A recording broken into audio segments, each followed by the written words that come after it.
Saya informasi Saya informasikan, puja bakti juga dilakukan secara online via Zoom.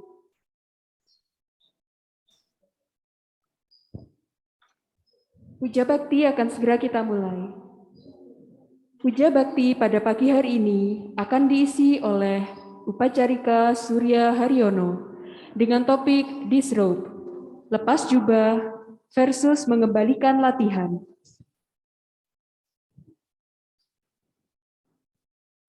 Pemimpin puja bakti menyalakan lilin dan dupa diiringi lagu Kami Memuja.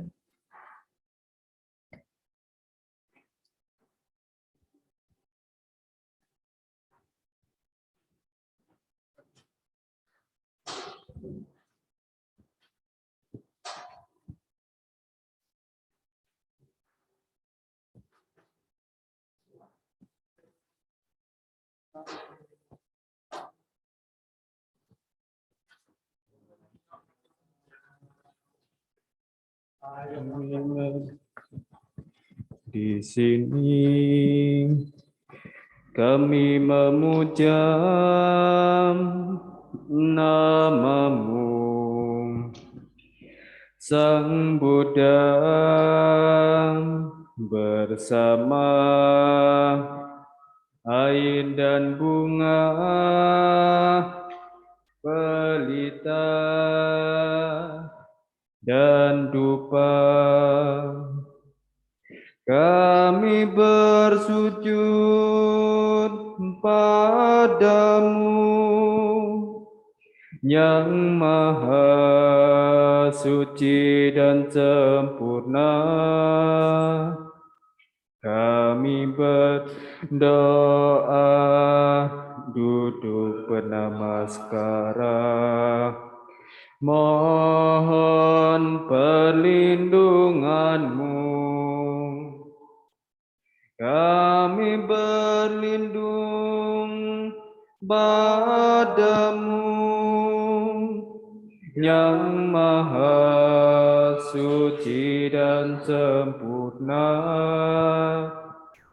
Kami memuja duduk bernamaskara. Terpujilah namamu, terpujilah Sang Buddha.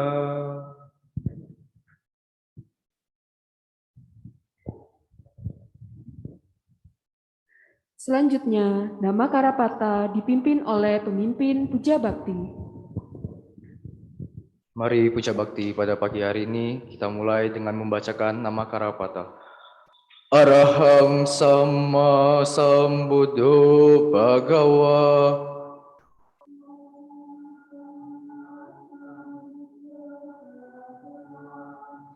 Buddhang Bhagawantang Abhiwademi.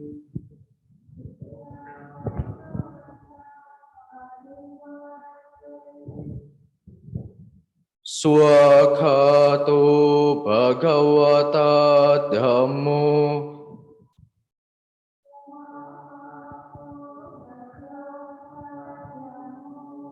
Dhammang namasami.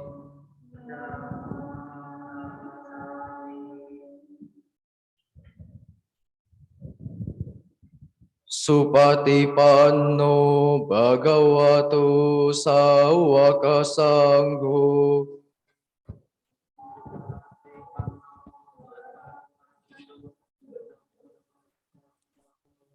Sanghang namami.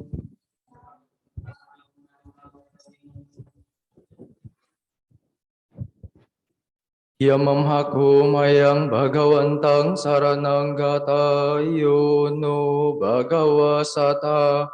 Yasa camayang Bhagavato dhammang rojema. Ime isakare hitang Bhagawantang sasa dhammang sasawaka sanghang abhipujayama.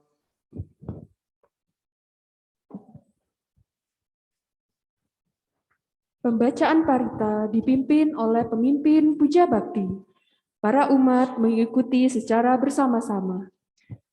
Handamayang Buddhasa Bhagavato Pubbaba Gramakara Karumase Namo Tassa Bhagavato Arahato Samma Sambuddhassa Namo Tassa Bhagavato Arahato Samma Sambuddhassa.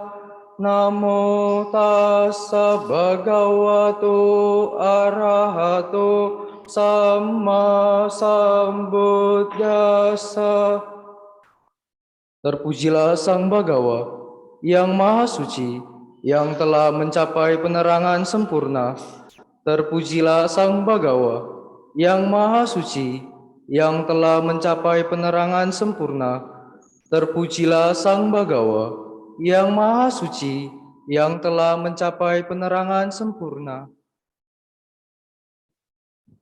Handamayang sarana gamana patang banamase Buddhang saranang gacchami Dhammang saranang gacchami Sanghang saranang gacchami Dutiyampi Buddhang saranang gacchami Dutiyampi Dhammang saranang gacchami Dutiyampi Sanghang saranang gacchami Tatiyampi Buddhang saranang gacchami Tatiyampi Dhammang saranang gacchami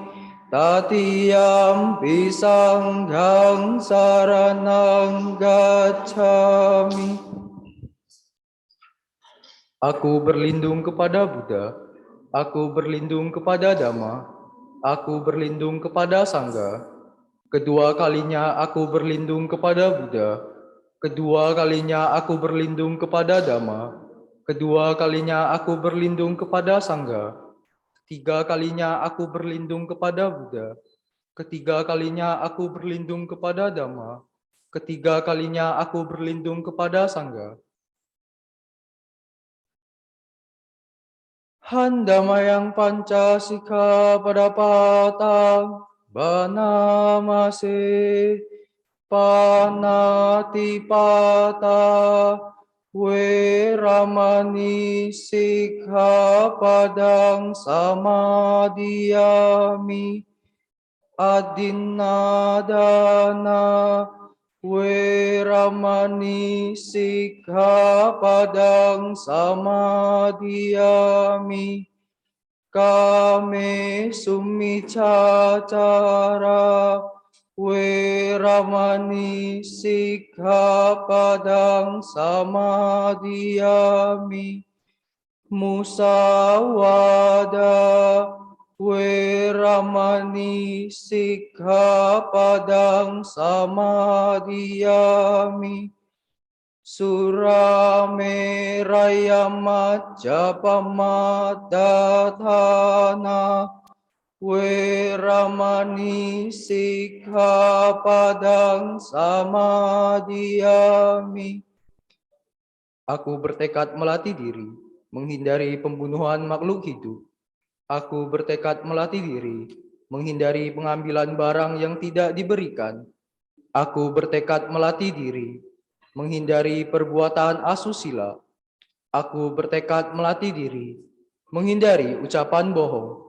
Aku bertekad melatih diri, menghindari minuman memabukkan hasil penyulingan atau peragian yang menyebabkan lemahnya kesadaran.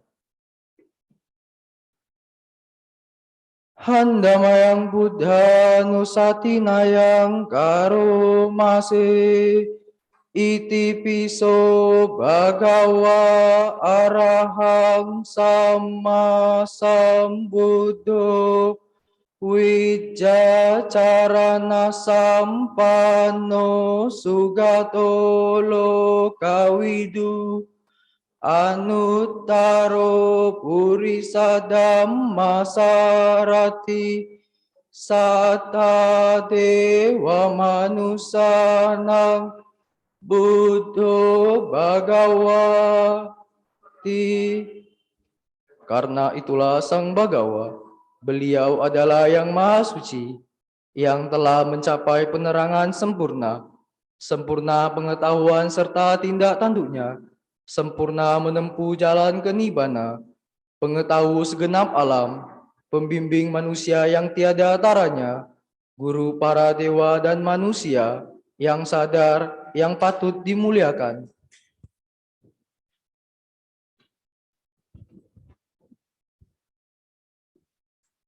Handamayang Dhammanusatinayang Karomase Swakato Bhagavata Dhammo Sanditiko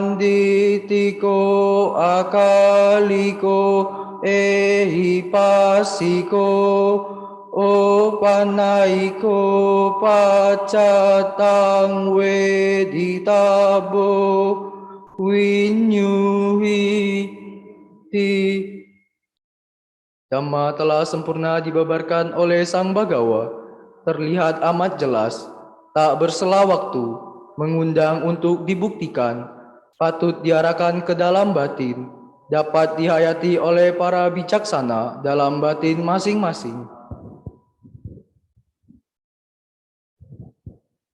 Handamayang Sangha Nusatinayang Karomase Supatipanno Bhagavato Sawaka Sangho Ujupatipanno Bhagavato Sawaka Sangho Nyayapatipanno Bhagavato Sawaka Sangho Samicipatipanno Bhagavato Sawaka Sangho Yadidang Cattari Purisa Yugani Atta Purisa Puggala Esa Bhagavato Sawaka Sangho Ahunneyo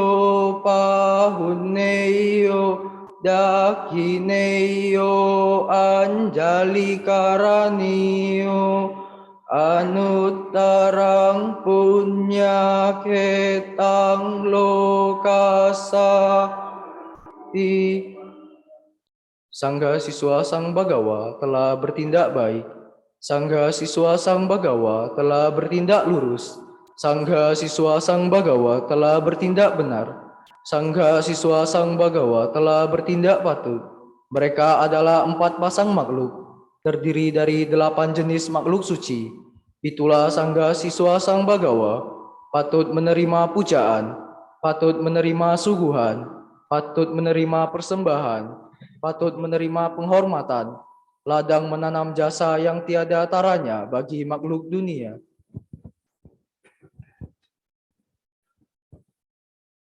Handamayang saca kiryagatayo banamase natime saranang anyang buddho me saranang warang ete nasaca wajena sotite hotu sabada natime saranang anyang dhammo me saranang warang ete nasaca wajena sotite hotu sabada natime saranang anyang sanggo me saranang warang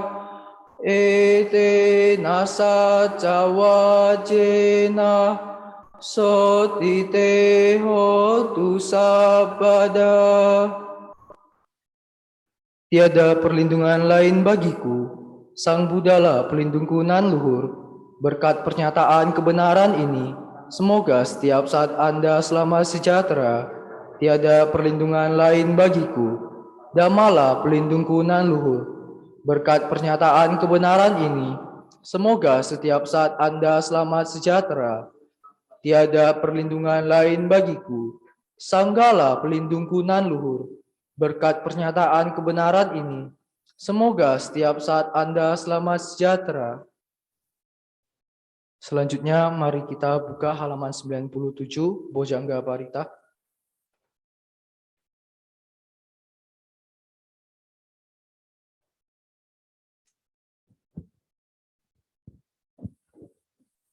Handamayang Bojangga Paritang Banamase. Bojanggo sati sanggato Dhammanang wicayo tata Wiriyam piti pasadi Bojangga catata pare Sammadupe kabojangga Satete sabbadasina Munina sammadakata Bhavita bahuli kata Samwatanti abinyaya Nibbanaya cabodhiya Ete nasaca wajena Sotite hotu sabada Ekasming samayenato Mogalanan cakasapang Gilane dukhite diswa Bojangge satta desai Te catang abhinandidwa Roga mucing sutangkane Etenas hawajena Sotite hotu sabada Ekada dhammarajapi Gelanye nabipilito Cunda tere natanyewa Panapetwa nasadarang Sammodidwa caabada Tamha utasitanaso Ete nasaca wajena Sotite hotu sabada Nate caabada Tinnanam pimahesina Magahata kilesawa Patanupati dhammata Ete nasaca wajena Sotite hotu sabada. Faktor-faktor untuk mencapai penerangan adalah sati, dhamma wicaya, wirya, piti, dan pasadi. Faktor lainnya lagi adalah samadhi dan upeka. Ketujuh faktor ini telah diajarkan dengan jelas oleh Sang Mahamuni yang Maha Tahu. Bila dikembangkan dan dilatih, menghasilkan pengetahuan luhur, kepadaman kilesa, dan penerangan sempurna. Berkat pernyataan kebenaran ini, semoga Anda sejahtera selalu. Pada suatu ketika, Sang Pelindung menjenguk Yang Arya Moggallana dan Yang Arya Kassapa yang sedang menderita sakit. Beliau membabarkan 7 faktor pencapaian penerangan. Beliau berdua merasa gembira atas pembabaran itu dan sembuh dari sakit di saat itu pula. Berkat pernyataan kebenaran ini, semoga Anda sejahtera selalu.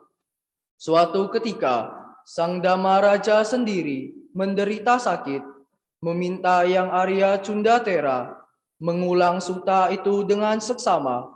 Beliau merasa gembira dan sembuh dari sakit itu. Berkat pernyataan kebenaran ini, semoga Anda sejahtera selalu. Penyakit telah dimusnahkan oleh ketiga petapa agung tersebut yang telah mencapai ketidakmunculan secara tetap, bagai kilesa yang telah dimusnahkan oleh Sang Jalan. Berkat pernyataan kebenaran ini, semoga Anda sejahtera selalu. Meditasi dipimpin oleh pemimpin puja bakti. Baik, setelah membacakan barita, mari kita bersama-sama menambah kebajikan melalui pikiran dengan bermeditasi. Ambil posisi duduk yang nyaman dan tegak, tetapi rileks, mata dipejamkan, lalu mengambil objek meditasi yang sering Anda latih. Meditasi akan dilaksanakan kurang lebih 10 menit. Meditasi dimulai.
Meditasi selesai.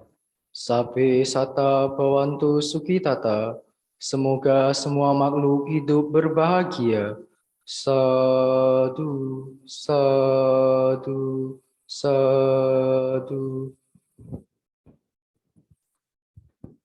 Selanjutnya pembabaran Dhamma Desana oleh Upacarika Suryo Haryono. Saya persilakan Upacarika Suryo Haryono untuk memberikan Dhamma Desananya. Baik, terima kasih. Saya tes dulu apakah suara saya terdengar dengan jelas Bapak Ibu, Saudara Sarisdhamma. Terdengar. Romo Oke, Suryo. ya, thank you Pak Karso. Baik, mari kita bersikap anjali. Namo tassa bhagavato arahato sama sambuddhassa. Namo tassa bhagavato arahato sama sambuddhassa. Namo tassa bhagavato arahato sama sambuddhassa. Jika saya telah berbuat kesalahan pada siapapun, baik melalui pikiran, ucapan, dan perbuatan, semoga saya dimaafkan, agar saya dapat hidup damai dan bahagia. Saya juga telah memaafkan siapapun yang telah berbuat kesalahan pada saya, baik melalui pikiran, ucapan, maupun perbuatan, agar mereka dan saya dapat hidup damai dan bahagia. Sadu, sadu, sadu. Selamat pagi, Namo Buddhaya, Sutihotu. Sotiotu. Ya, salam jumpa kembali Bu Enda, Pak Karso, Bu Ani, Bu Rita, dan kawan-kawan sedama. Sehat semua ya? Sehat, seger. Selamat Ya. pagi, Romo Suryo. Ya, Pak Karso pagi ya, Sehat seger buger semua ya. pagi. Ya. Ya, happy banget kita bisa ketemu kembali di acara yang sangat menyenangkan ini ya. Bisa belajar Dhamma, walaupun kita masih suasananya PTL ya, pertemuan tatap layar kan ini, belum bisa PTM. Semoga nanti di tengah April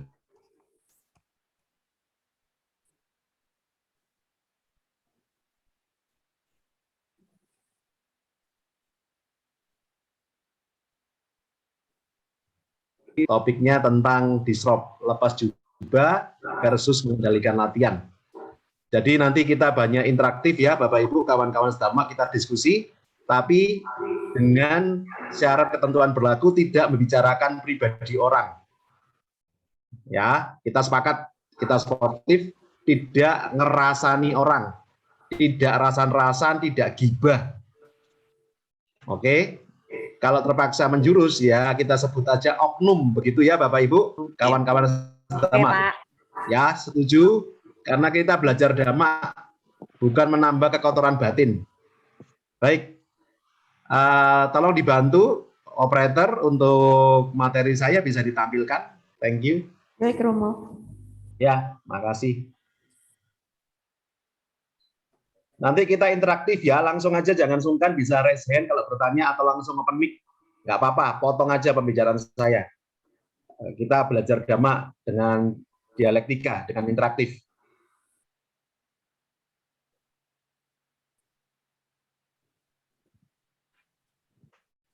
Ini topik kita fokus 1 jam ke depan. Temanya adalah disropt, lepas jubah versus mengembalikan latihan. Kunci utamanya kita berpusat pada peraturan kebikuan atau 227 Patimokkha, Sikka pada. Sikka itu adalah latihan, Bapak Ibu, kawan-kawan sedama. Jadi, kalau saya menjadi seorang biku, secara winaya saya boleh lepas masuk, maksudnya ditahbis, lepas jubah, maksimal 7 kali. Kenapa 7 kali? Karena di zaman Sang Buddha yang terjadi seperti itu. Setelah 7 kali, yang bersangkutan tidak lepas jubah dan mencapai arahanta. Maka itu sebagai dasar pijakan hukum secara winaya. Ya, next. Ini, hari ini, di sama Giwirya, dan nanti ada rekamannya, mungkin Bapak Ibu bisa minta ke panitia atau nanti di-share di YouTube, monggo ya. Next.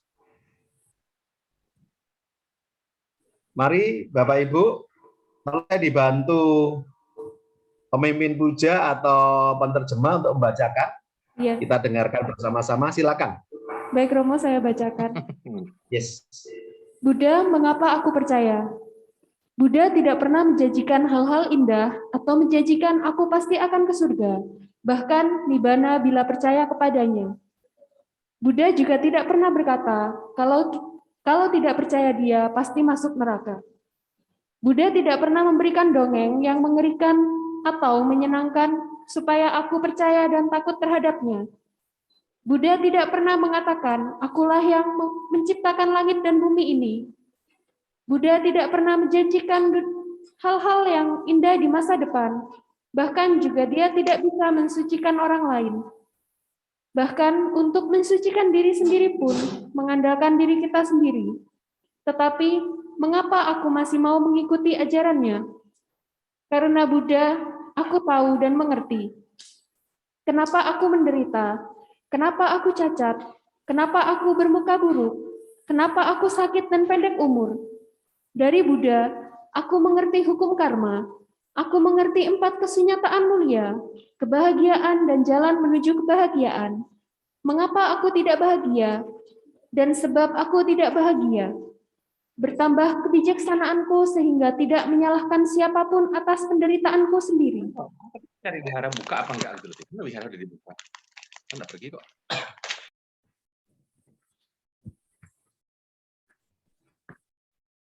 Oleh Buddha, aku diajarkan cinta kasih terhadap semua makhluk hidup apapun juga. Jika suatu saat aku berhasil dalam melewati roda samsara ini sampai akhir hidup, surga dipersembahkan sampai jutaan kalpa pun aku tidak mau yang aku inginkan, hanyalah bebas dari kelahiran. Tidak ada kelahiran, maka tidak ada penderitaan dan kematian. Apa yang kita tanam, itu yang kita petik.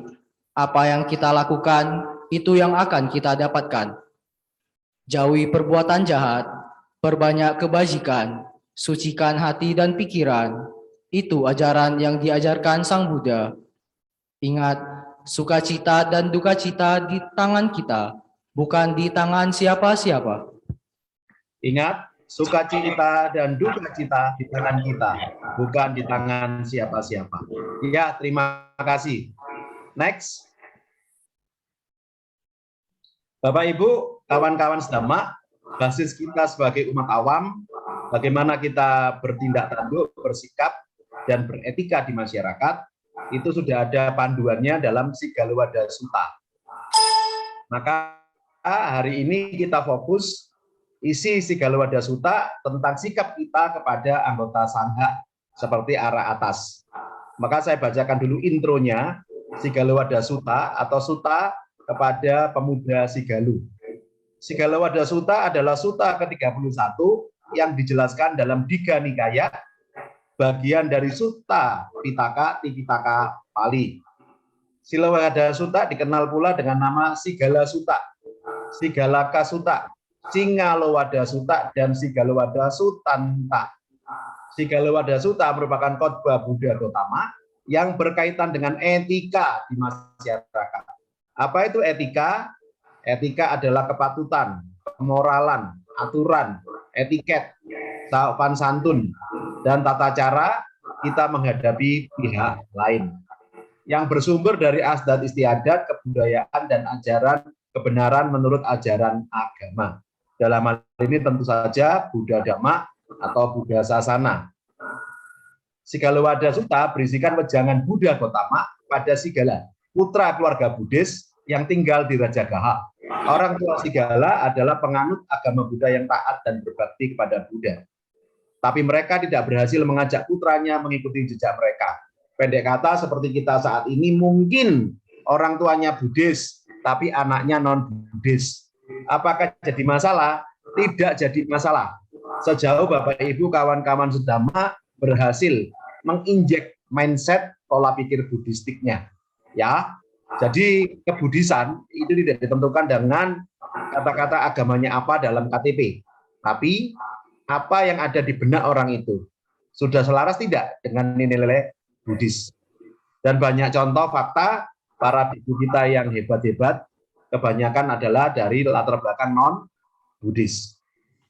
Ketika Ayah Sigala akan meninggal dunia, ia berpesan pada Sigala untuk melaksanakan permintaannya menghormati 6 penjuru pada waktu fajar. Kalau dalam tradisi kita Tionghoa, bulan ini adalah masuk masa Qingming atau Jingming, ziarah kubur, pergi ke kuburan, dan bersamaan juga dengan saudara Muslim kita ini acara megengan, nyadran, juga ziarah kubur menjelang masuk puasa Ramadan. Dampaknya ekonomi bergerak, harga kembang naik drastis, tol macet, dan tukang parkir dapat penghasilan. Luar biasa dampaknya Qingming sama megengan, ziarah kubur. Ini artinya apa? Yang mati menghidupi yang hidup. Ini luar biasa di sininya, ya. Jadi Qingming atau Jingming itu salah satu pengejawantahan dari Sigala Sutta. Kita menghormat leluhur kita, orang tua kita, atau kita yang telah tiada. Next.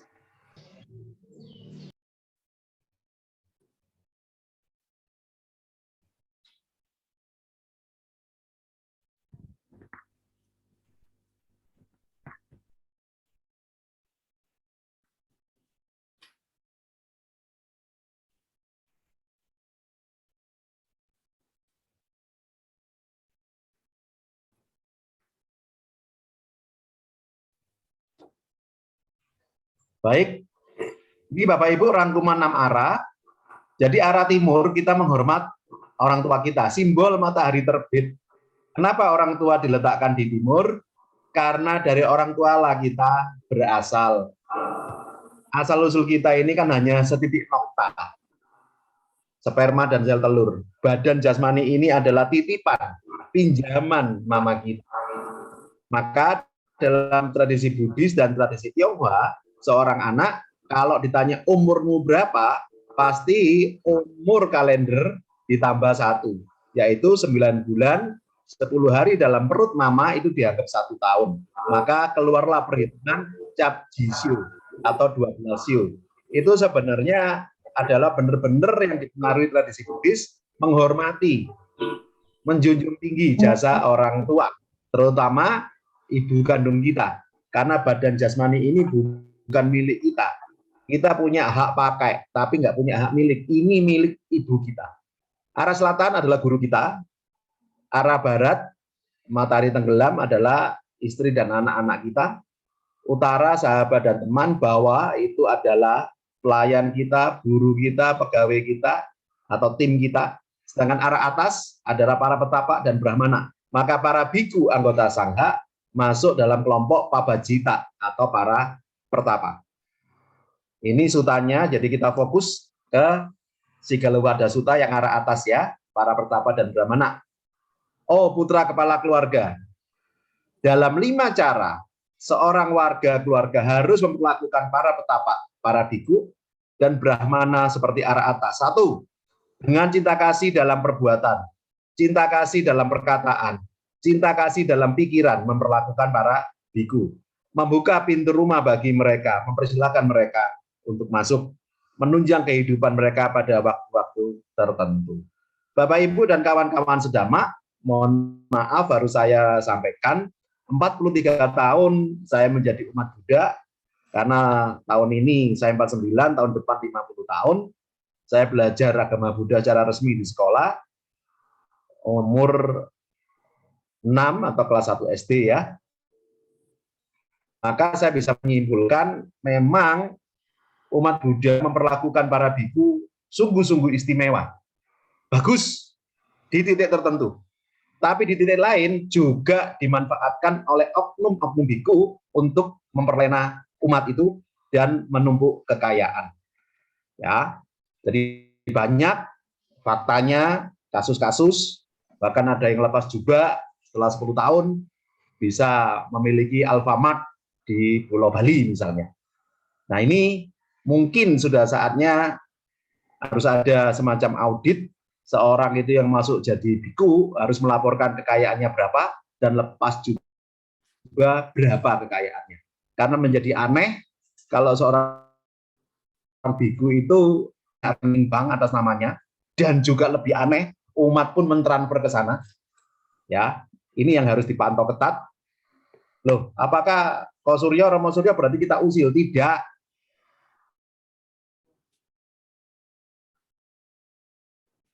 Perkataan pikiran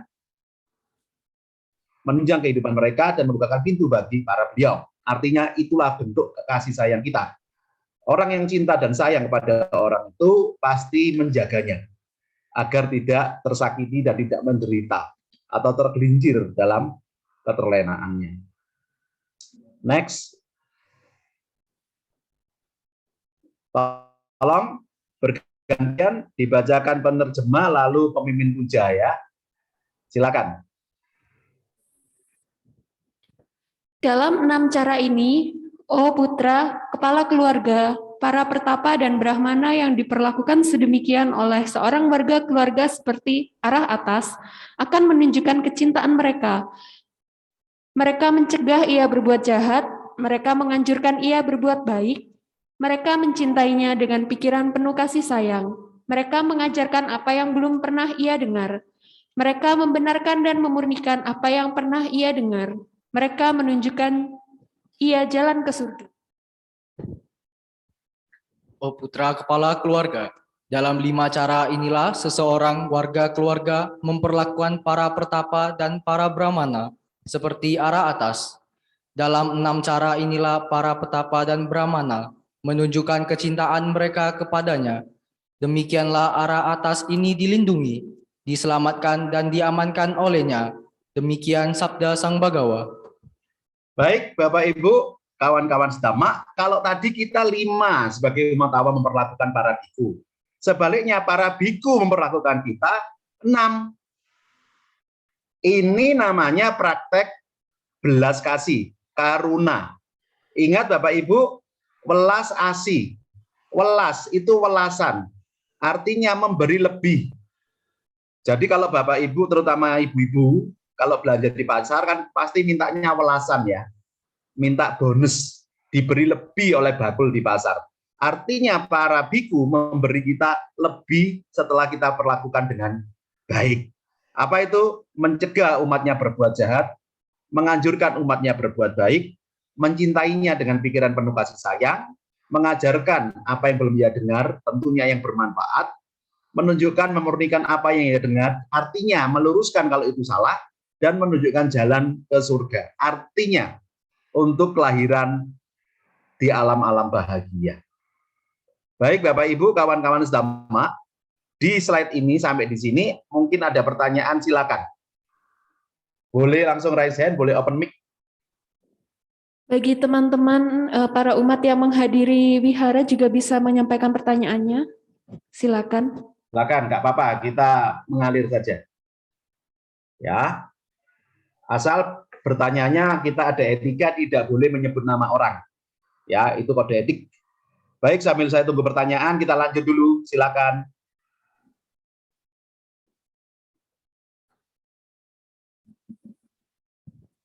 Next. Maka ini yang saya fokuskan pembahasan Dhammadesana kali ini, dan kita diskusi interaktif, adalah tentang etika dan sikap kita kepada sangha monastik. Sangha monastik itu bukan Arya Sangha. Sangha yang memang ada saat ini yang kita temui. Ya. Artinya apa? Umat Buddha itu adalah dalam tisarananya, salah satunya adalah Sanghang Saranang Gacchami, bukan Biku Saranang Gacchami. Jadi Bapak Ibu, yuk mari kita bersikap proporsional dan wajar, jangan melakukan kultus individu dan glorifikasi kepada seorang atau personal biku. Karena apa? Satu, tidak akan membawa kemajuan batin bagi Anda, dan yang kedua, Anda pasti kecewa. Karena apa? Karena terlalu berharap. Kalau Anda terlalu berharap, pasti sakitnya itu setengah mati. Bagaimana etika dan sikap kita kepada biku? Satu, perlakukanlah dengan terhormat, luhur, dan mulia. Contoh, ini untuk kasus yang kami alami, para Dhammaduta biasanya dipanggil Romo. Ada yang manggil Mamo-Mamo, pasti saya tegur, yang sopan. Tidak patut seorang Romo Pandita dipanggil Mamo-Mamo, memang Paimo. Dan tidak patut kalau Anda memanggil para biku terus dengan sebutan Bante, itu artinya guru, masih oke. Ada Anda pernah Bapak Ibu kawan-kawan sedama mendengar umat manggil Bantenya tate, begitu? Tidak. Itu pasti ketemu saya jewer rumah kalau itu. Inilah sikap hormat kita. Biku adalah profesi luhur, Bante itu adalah sebutannya, yang artinya guru. Sama dengan kita, kalau menjadi seorang ayah, seorang papa, disebut bapak, maka panggilannya pak. Kalau dia seorang mama, seorang bunda dipanggil bu atau bun atau mam atau mem. Ya, itu boleh. Tapi tidak berlaku untuk sangha monastik. Tidak boleh Anda sudah manggil biku jadi Bante lalu teh. Nah, itu ngawur. Ya. Dua, beliau adalah tuntunan, bukan tontonan. Artinya menjadi center of excellence. Dari Bu Rita, Romo, apakah ada panduan untuk umat atau pengurus wihara untuk memberikan amisadana yang baik dan benar? Itu ada di buku yang pernah ditulis oleh Manera Utamo dan Bante Subalaratano. Nanti kapan saya kirimkan ke Bu Rita ya. Itu buku lama yang tidak diterbitkan lagi, Bu. Tapi intinya begini, Bu Rita. Kita memberikan pria beda dengan wanita. Diberikan dengan kedua belah tangan, dan Bantenya menerima dengan dua belah tangan, lalu kita melakukan namakara 3 kali.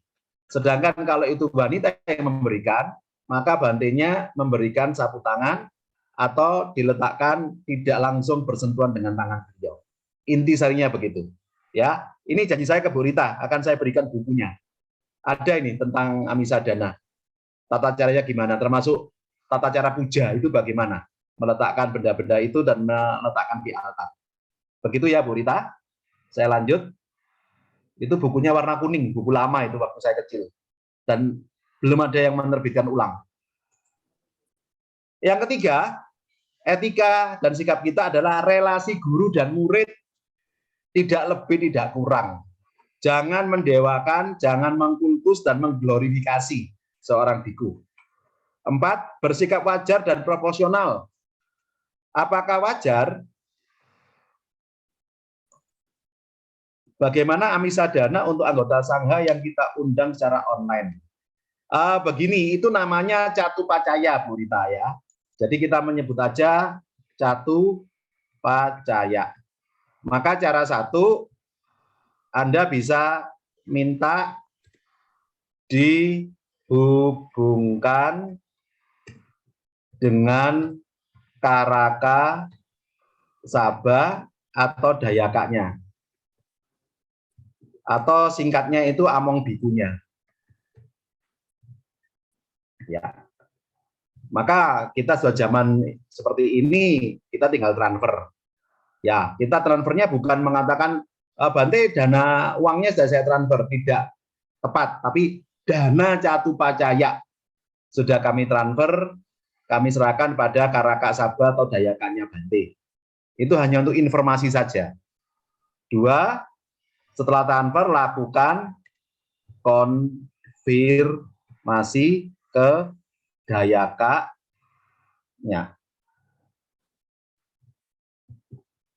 Ya, begitu ya Bu Rita. Ini yang saya alami selama ya 43 tahun saya melayani sangha mulai kecil sampai hari ini, dan ini yang saya lakukan.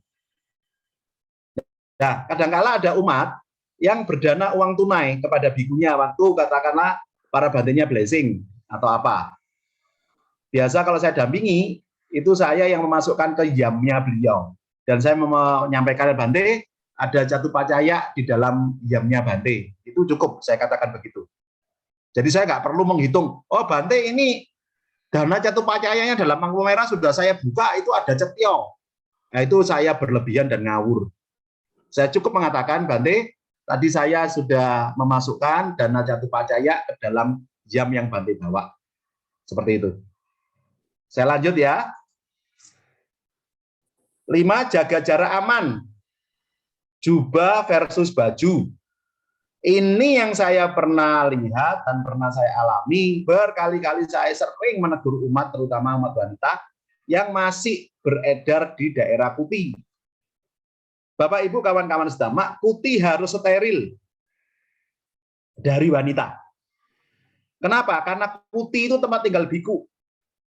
Tempat tinggal biku itu tidak sama dengan tempat tinggal kita. Itu kamar juga, kamar mandi juga bisa jadi satu, karena seorang petapa tidak hidup selayaknya umat awam. Beliau hidup sederhana. Sehingga ketika di kuti, para biku diperkenankan untuk hanya memakai jubah dalam. Jubah luarnya dilepas. Nah, apakah patut seorang pria yang hanya memakai pakaian dalam kalau ada wanita lain yang melihatnya? Ini coba direnungkan. Ya, saya rekomendasi di Samaki Wirya yang sudah ada putihnya, harap disterilkan. Mungkin maksimal wanita bisa mengakses kalau dana makan di bawah. Jadi tidak boleh ada wanita keliwar-keliwar masuk keluar daerah putih atau alasan membersihkan kamarnya di putih. Tidak boleh. Terlarang menurut saya. Ya, kita harus saling menjaga. Jubah itu membawa korps. Jubah itu seragam. Membawa kehormatan, membawa kode etik, beda dengan baju yang sembarangan bisa dipakai. Kalau jubah itu seragam. Seperti seragam militer, seragam sekolah, itu ada kode etik dan semangat korpsnya. Nah, harus dijaga. Next. Ini 227 patimokkha Sikapada. Tolong saya dibantu dibacakan 227 sila untuk para biku. Silakan dibacakan. Baik, Romo. Yes. Peraturan-peraturan kebikuan yang telah ditentukan oleh Sabda Sang Buddha atau Sikapada meliputi 1. Yang ada di dalam patimokkha, 2. Yang tidak ada dalam patimokkha.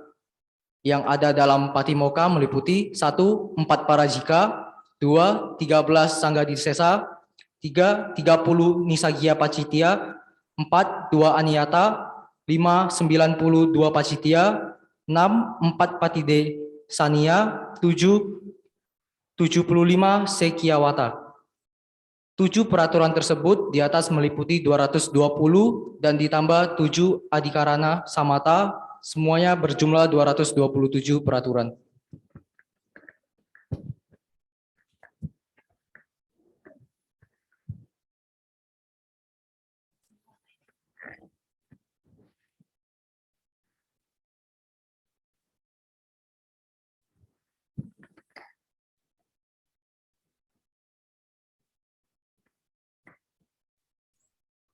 Mohon maaf tadi ter-unmute. Jadi Bapak Ibu, kawan-kawan sedama, ini pengantar agar kita mengetahui bahwa para biku itu menjalankan 227 sila. Sedangkan kita umat awam menjalankan 5 sila. Dalam masa uposata bisa 8 sila dalam masa-masa tertentu. Maka tentu saja kita harus menjaga, mengamankan, mengkondisikan agar pelaksanaan 227 sila ini berjalan lancar, baik, dan tidak ada gangguan dari siapapun. Peraturan kebikuan ini memang ditetapkan Sang Buddha yang berasal dari usulan umat. Maka ini rangkumannya. Yang ada dalam patimokkha, yang tidak ada dalam patimokkha. 227 terinci dari 7 jenis, ada 4 parajika atau 4 pelanggaran berat yang akan membuat biku itu terkalahkan. Lepas jubah dan seumur hidup tidak bisa ditahbiskan kembali. Itu dulu, karena sanghanya zaman Sang Buddha cuma 1. Kalau sekarang tidak tahu siapa yang memantau. Bisa saja toh lepas dari sangha tertentu masuk ke sangha mazhab lain. Ya, tapi semoga menurut saya ada sistem yang bagus lah yang mendeteksi kalau itu sudah 4 parajika tidak bisa ditahbiskan di sangha apapun dalam aliran apapun. Seperti itu. Next. Parajika, yaitu pelanggaran yang serius, garukapati, yang tidak dapat diperbaiki, ate kicak, dan menyebabkan pelanggarnya dikeluarkan dari kebikuan. Apa itu 4 parajika? 1. Melakukan hubungan seksual. 2. Melakukan pembunuhan. 3. Melakukan pencurian. Dan 4. Melakukan kebohongan. Dalam hal ini pamer kesaktian. Maka seorang biku terkalahkan. Seumur hidup dia tidak bisa ditabis kembali menjadi biku. Sedangkan yang di bawah parajika itu namanya sangha disesa. Juga dianggap pelanggaran yang serius, tetapi dapat diperbaiki. Namanya sate kicak.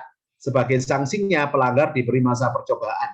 Dan selama itu dia harus menjalani praktek-praktek yang sulit. Setelah itu direhabilitasi oleh persamuan sangha. Biku sama sekali tidak bisa hidup terisolasi dari umat rumah tangga karena hubungan mutualisme yang didapat, yaitu umat rumah tangga bisa mendengarkan dhamma dan membantu biku dalam menyediakan sarana. Maka Sang Buddha menetapkan garis peraturan yang harus ditaati untuk membedakan aturan biku dengan sila umat rumah tangga. Tadi Bapak Ibu ingat-ingat, beda baju, beda jubah. Menjadi biku itu sudah berbeda dengan umat awam. Maka saya himbau dengan sangat, ya, terutama para wanita, kalau Anda WA-an terus-menerus sama para biku, itu please Anda introspeksi diri deh, atau video callan sampai larut malam, itu sudah tidak benar, sudah tidak beres. Apalagi kalau Anda sudah pasangan hidup orang lain, video call sampai tengah malam dengan biku itu ngapain? Ya, jangan diteruskan. Anda berhak menegur, karena itu tidak patut menelpon wanita yang bukan pasangan hidupnya, apalagi seorang biku. Tidak ada urusan wihara. Kalau memang urusan wihara, kenapa harus tengah malam? Nah, begitu ya Bapak Ibu, kawan-kawan sedama, yuk kita menjadi polisi diri sendiri, bukan menjadi polisinya biku. Menjaga kehormatan diri sendiri. Kalau ada sesuatu yang nggak patut, langsung sampaikan. Mohon maaf Bante, ini sudah malam. Kan bisa besok masih ada hari. Oh ini mendesak sekali, mohon maaf Bante. Saya pasangan hidupnya suami saya. Saya harus izin dulu. Apakah saya boleh menerima WA call atau video call-nya Bante malam ini? Saya jamin kalau itu biku beres, dia nggak berani mengulang kelakuannya. Ya, next. Ini 4 parajika. Tolong saya dibacakan, dibantu. Iya, baik Bante. 4 parajika. 1. Seorang biku yang melakukan hubungan seks, maka ia melakukan parajika. Seorang biku yang mengambil sesuatu yang belum diberikan oleh yang mempunyai atau pemilik dan melakukan nilai seharga 5 masaka atau lebih, maka ia melakukan parajika. Seorang biku yang sengaja membunuh seorang manusia atau menyebabkan seorang manusia terbunuh, maka ia melakukan parajika. Seorang biku yang menyombongkan utari manusa dhamma atau tingkatan perkembangan batin yang lebih tinggi daripada tingkat manusia biasa yang sebenarnya belum dicapainya, melanggar parajika. Thank you. Ini ya Bapak Ibu, kawan-kawan sedama, boleh difoto nih, agar Bapak Ibu mendapat informasi yang baik, berimbang tentang parajika, atau 4 pelanggaran fatal, 4 pelanggaran berat yang menyebabkan seorang biku lepas jubah atau dikeluarkan dari sangha. Next. Ini kita detail ke parajika utama ya, parajika 1 tentang seks. Kita akan membahas parajika 1 atau pelanggaran yang menyebabkan hilangnya status kebikuan. Ini pasti dikeluarkan dari sangha. Suka tidak suka, mau tidak mau yang bersangkutan akan dipecat, bahasa umumnya ya. Sejauh mana pelanggaran itu terjadi dan batasan-batasan apa yang harus dijaga oleh umat awam dan biku. Ini riwayatnya, kenapa parajika 1 ini muncul aturan ini? Sebab munculnya aturan parajika mengenai hubungan seks. Di zaman Sang Buddha Gautama, mengenai biku bernama Sudina, yang berasal dari keluarga kaya dan meninggalkan kehidupan rumah tangga menjadi biku. Setelah menjadi biku, Sudina sesering mungkin pulang ke rumah untuk melihat ibu dan istrinya. Ini yang jadi pemicunya, ini penyakitnya. Seorang biku itu sudah meninggalkan keduniawian, dan tidak melekat pada keluarga. Tapi Sudina melakukan ini, mengunjungi ibunya, menengok istrinya atau mantan istrinya. Sampai keluarga itu merasa harus melakukan sesuatu untuk membuat Sudana kembali berumah tangga. Maka istrinya berdandan sangat cantik untuk membuat Sudina mabuk kepayang. Bapak Ibu, kawan-kawan sedama, tahu yang dimaksud kata kepayang? Ada yang tahu ya? Kepayang.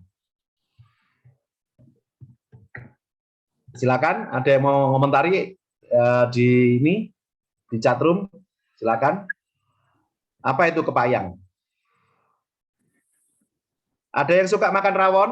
Pak Karso suka makan rawon nggak?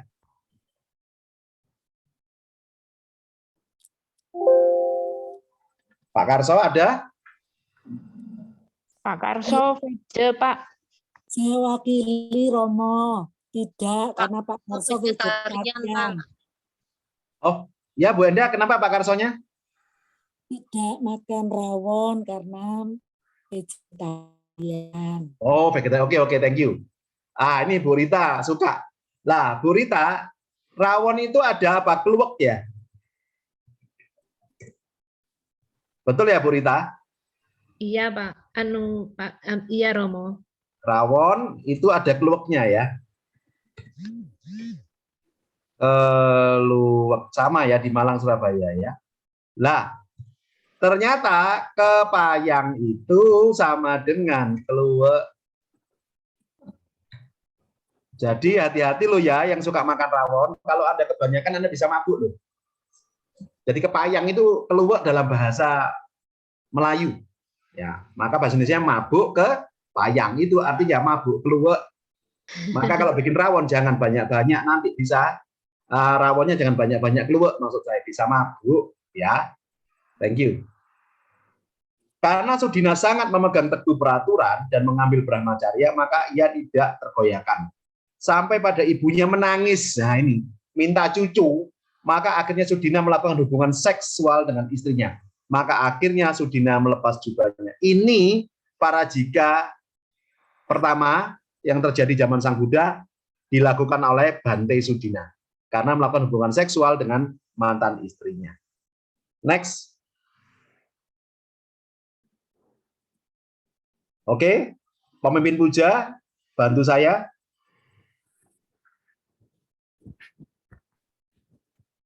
Isi para jika pertama, seorang biku yang melakukan segala macam tindakan seksual telah dikalahkan dan ia harus meninggalkan sangga. Segala macam tindakan seksual adalah seks dengan penetrasi baik itu organ kelamin, oral, dan anal kepada jenis kelamin wanita, pria, atau binatang. Maka ia kehilangan status kebikuannya. Mengenai hal ini, saya harap umat telah mengerti seriusnya pelanggaran para jika.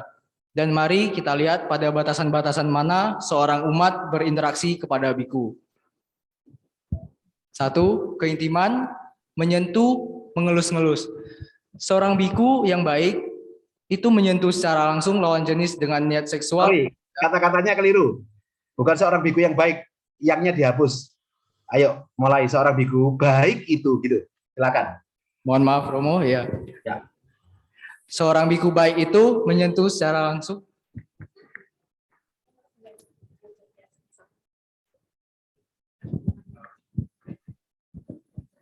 Seorang biku baik itu menyentuh secara langsung lawan jenis dengan niat seksual atau tidak, maka ia akan berada dalam sidang sangga, yaitu sangga disesa.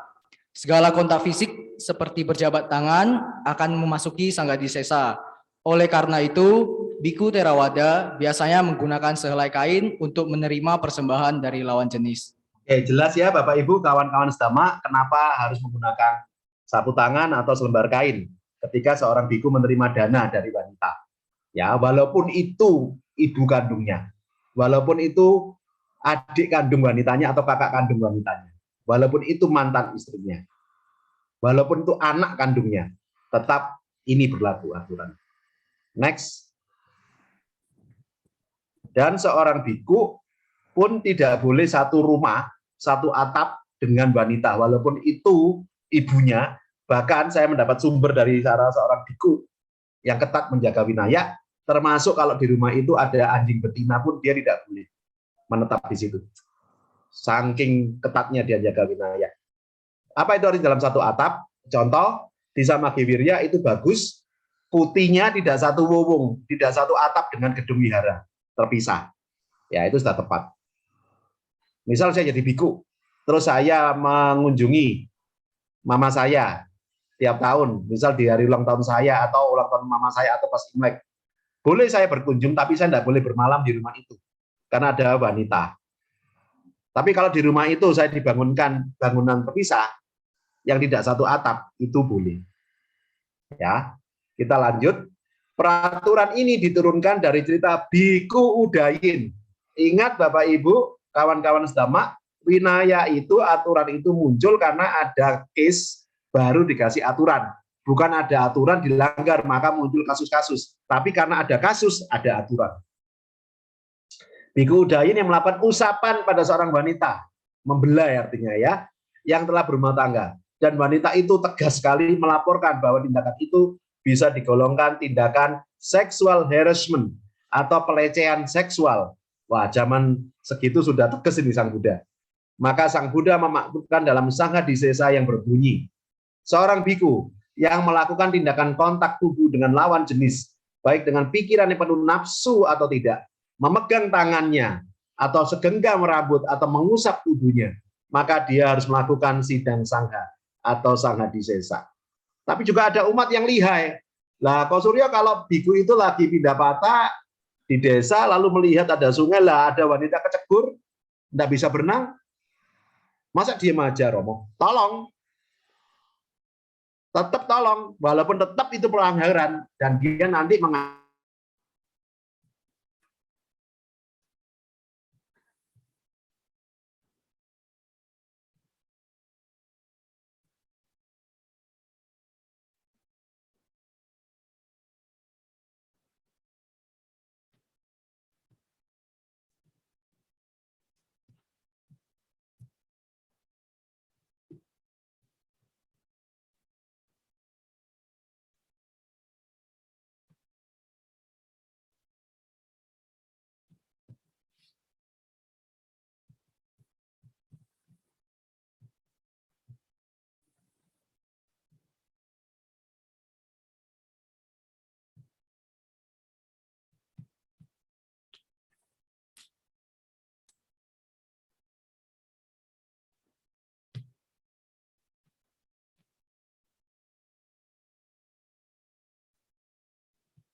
mohon maaf tadi terputus, ya, jalur wifi-nya terganggu. Tolong saya dibantu baca oleh penerjemah bedah kasus, silakan. Jika biku berjalan terburu-buru dan menabrak wanita, ia tetap akan mengakui perlakuannya pada sidang sangga.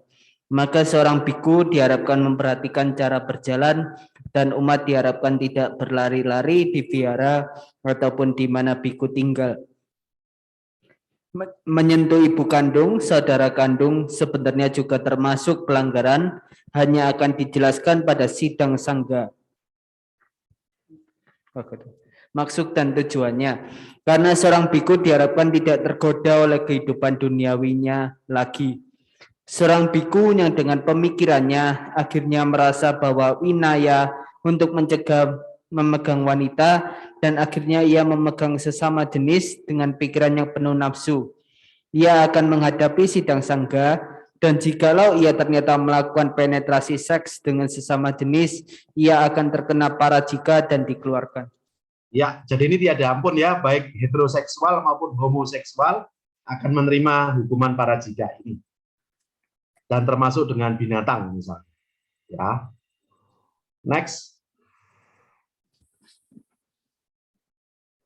2, filtering main mata menggunakan kata-kata yang seksual intim. Nah, ini kalau woi-nya ini hause, ya. Oknum biku yang hause. Nganyeng kalau bahasa Surabaya. Ini berkaitan dengan biku Udayi yang memanggil seorang wanita dengan kata-kata penuh hasrat seksual, maka Sang Buddha menggariskan jika seorang biku menggunakan kata-kata, memanggil, berbincang dengan lawan jenis, dengan pemikiran penuh obsesi dan nafsu, maka ia akan mendapatkan pertanggungjawaban pada sidang sangha. Memanggil umat wanita sayang, say, beb, ya, itu sudah pelanggaran. 3, melakukan seks dengan menganggap itu adalah latihan spiritual atau memberitahukan pada umat bahwa seks adalah sarana spiritual. Ini sudah masuk oknum biku error. Sang Buddha memberikan penjelasan, memberitahukan bahwa seorang wanita ia harus berhubungan seks dengan orang lain dan menganggap itu adalah praktik spiritual, maka ia harus menghadiri sangha disesa. Ini sudah menyimpang, ini perilakunya menyimpang. 4, jadi mak jomblang. Berasal dari biku Udayin yang selalu mencomblangkan atau menjodohkan umat wanita dengan pria, maka Sang Buddha menetapkan aturan. Seorang biku yang melakukan penjodohan secara maksud dari pria kepada wanita, maka ia akan menghadapi sangha disesa. Maka Bapak Ibu kawan-kawan sedama, jangan jadikan para biku itu konsultan jodoh. Bante, ini cocok nggak ya orang ini dengan saya? Itu Anda sudah mengkondisikan beliau untuk melanggar winayanya. Seorang biku tidak menjodohkan apalagi sampai terjadi pernikahan dalam arti menjadi event organizer acara pernikahan, maka ia akan terkena sangha disesa, kecuali hanya sekedar blessing. Jadi Bapak Ibu kawan-kawan sedama, kalau ada upacara janji perkawinan, yang melakukan adalah Romo Pandita. Setelah selesai acara ditutup, barulah biku sangha diundang masuk untuk memberikan pesan dhamma, bukan menyaksikan prosesi dari awal sampai akhir. Ya, tolong diperbaiki aturan-aturan itu di wihara masing-masing. Next. 5, ini yang berbahaya ya Bapak Ibu, kawan-kawan sedama, sendirian bersama wanita. Maka kalau di wihara kita ada asisten rumah tangga itu wanita, maka tetapkan batasan-batasannya. Bahwa dia hanya boleh mengakses sampai batas berapa meter dari kuti. Ya, kita menjaga. Janganlah nanti wanita ditugaskan melayani semua kebutuhan biku sampai masuk ke kamar kuti. Wah, itu mengkondisikan hal-hal yang tidak patut akan terjadi. Ingat, jangan mengkondisikan. Sendirian bersama wanita. Seorang biku tidak duduk bersama wanita sendirian, di mana jarak tempat duduknya cukup untuk melakukan hubungan seksual. Kalau Romo, kalau Suryo, kalau biku itu berpergian naik pesawat, bukankah kalau sebelahnya ada wanita bagaimana? Ini bergantung pada kebijaksanaan sang biku. Ya, dia bisa bertukar tempat yang sebelah-sebelahnya nggak ada wanita, atau dia cukup memberi batasan, kan ada sandaran tangan, itu diturunkan saja, itu sebagai batas. Selesai. Apalagi di bawah atap yang sama dan pada saat keadaan sepi, maka ia akan menghadapi sangha disesa, dan jika terjadi hubungan seks, maka ia akan menghadapi para jika. Harap diingat, umat wanita yang ingin berkonsultasi dengan biku sebaiknya memiliki pendamping, berpakaian yang baik dan tidak menunjukkan hasrat seksual kepada biku. Bercanda, cekikian, menggoda adalah tindakan yang kurang pantas. 6. Berbicara dengan lawan jenis secara private. Nah, tadi yang sudah saya singgung. WA call, video call, itu apa maunya? Ya, yang wanita tolong juga bisa menjaga kehormatannya. Tolak dah. Bante, mohon maaf, ini tidak patut. Memang kalau ini urusannya penting, bisa besok jam kerja atau waktu ketemu di wihara. Ya, jangan mengkondisikan pelanggaran terjadi. Hal ini diterapkan juga dalam komunikasi sekarang ini, yaitu handphone. Saya membaca thread formal mengenai biku diberi HP oleh wanita agar bisa berbicara secara private. Ini klop, tumbuh oleh tutup botol dengan tutupnya ini.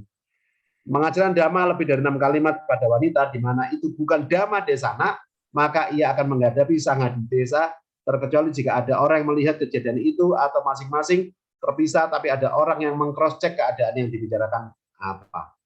Dapat ditarik kesimpulan, ber-HP ria dengan lawan jenis juga termasuk sangha disesa, di mana komunikasi oleh Sang Buddha dibatasi 6 kalimat dhamma, bukan gosip, candaan, kata-kata tidak penting, dan yang lain-lainnya.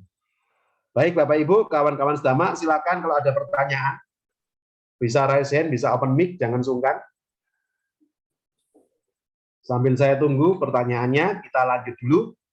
Next.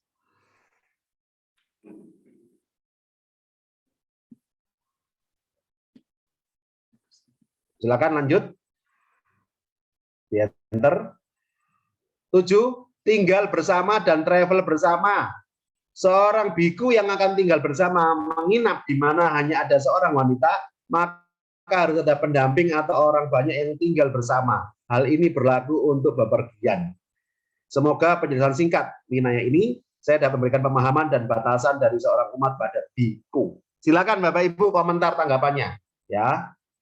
Yuk kita berdiskusi damai yang sehat, berimbang, dan membawa kemajuan bagi kita semua, tidak menambah kekotoran batin. Jadi apa itu lepas jubah? Apa itu mengembalikan latihan?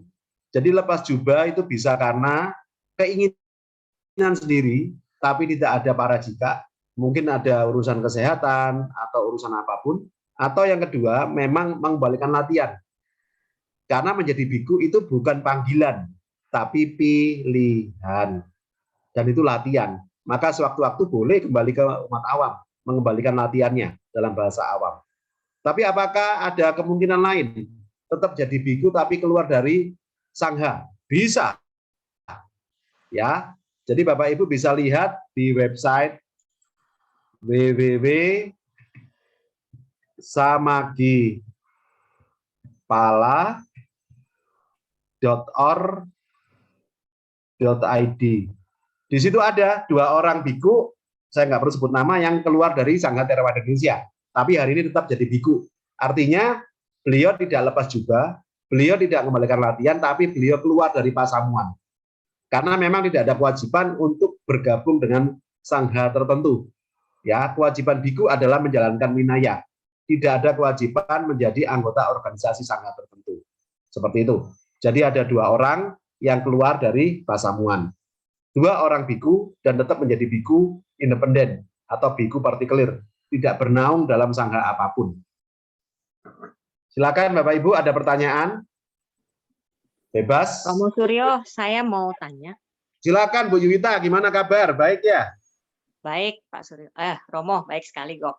Ya, silakan Bu Yuwita. Gini Romo, kita itu kalau sebagai orang tua kan kalau menjelaskan ada biku keluar ke anak-anak itu kan agak nggak sulit ya. Oke. Apalagi kalau yang sudah remaja. Lah kalau itu kan agak sulit ya, bagi saya juga agak sulit. Jadi kadang-kadang saya cuma jawabnya gini Romo, udah nggak usah dipikirkan, mungkin itu ya karmanya jadi biku ya cuma sampai di situ. Nah apakah itu bijaksana ya Romo ya? Oh begini, Terus, itu maksudnya kalau melihat tuh ada biku lepas jubah begitu ya Bu Yuwita? betul, kadang-kadang anak-anak ini kan kalau sudah kayak kuliah, SMA itu kan ada apa ya? Kadang-kadang mereka tuh ada manggil biku apa untuk mengisi acaranya. Mereka kan sekarang banyak online ya, Ya, Pak Romo. betul. Nah, jadi mereka kan lebih banyak kenal biku ya sekarang ya. Oh, biku ini, biku ini, biku ini. Nah, jadi kalau misalnya ada biku nanti lepas jubah, kebetulan mereka tuh kenal, terus mereka merasa ini biku ini lumayan kok lepas jubah. Terus kan mereka bertanya ya. Saya Yes. kadang-kadang ya suka cari-cari sih ya, tanya-tanya teman-teman kenapa lepas jubah gini-gini. Lah kalau lepas jubahnya menurut saya tuh kayaknya nggak terlalu bagus ya untuk dijawabkan anak. Saya jawabnya gitu, Romo, apakah itu boleh ya?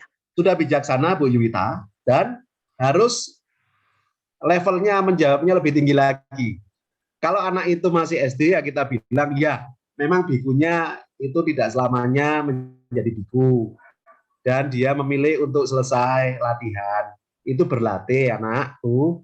Nah kalau sudah SMP lebih gamblang ya itu anicca tidak kekal dan dia bisa lepas jubah itu adalah haknya. Nah kalau sudah SMA ini yang lebih bagus lagi Bu Yuwita, sesuai level anak itu. Gini ya anakku, untuk menjadi biku itu tidak gampang. Ada prosedurnya. Dan menjalani kebikuan pun itu juga suatu kehormatan, tidak mudah. Maka ada orang-orang yang menghentikan latihannya karena menganggap dia sudah selesai berlatih. Lalu tunjukkan Bu Yuwita, kalau di kita Sangha Theravada kan ada program Pak Baja Samanera sementara ya Bu Yuwita. Nah, 2 minggu jadi Samanera. Semula berbaju, 2 minggu berjubah, hari ke-15 berbaju lagi kan. Nah itu loh anakku, berarti itu kan latihan. Maka dalam winaya kita itu boleh loh orang keluar masuk lepas jubah, masuk lagi ditabiskan sampai maksimal 7 kali. Ya, tadi Romo kan jelasin ya boleh 7 Ya. kali ya. Jadi terus terang dari tadi pagi saya dengerinnya sama anak-anak sih. Anak-anak tuh ngomong, oh boleh 7 kali Tapi ya. Oh tidak gini. parajika. Jadi ya, Tidak parajika kunciannya ya Bu Yunita. ya. Itu Bu. Terus itu kan gimana ya Romo ya. Kadang-kadang kan memang kita ini sebagai umat itu kalau dengar biku ada yang keluar terus gitu rasanya ya tetap aja Ya kan sedih, ya kehilangan. kecewa ya Kehilangan. kadang-kadang ya. Terus rasanya kok di tempat lain kok nggak ada yang keluar ya? Kok kita Oh nggak ada yang sama keluar? Bu Yuwita, cuma kita nggak ngikutin yang di iya. luar sono, no. Tetangga kita nggak ngikutin, banyak juga. Iya, Wajar iya, kok, iya. itu wajar. Romo, ya. Artinya kita memberi pemahaman bahwa kebikuan itu adalah profesi. Kedua, kebikuan itu adalah sarana pelatihan. Ketiga, kebikuan itu adalah pilihan, bukan panggilan. Artinya ya bergantung individunya, dia mau berapa lama menjadi biku.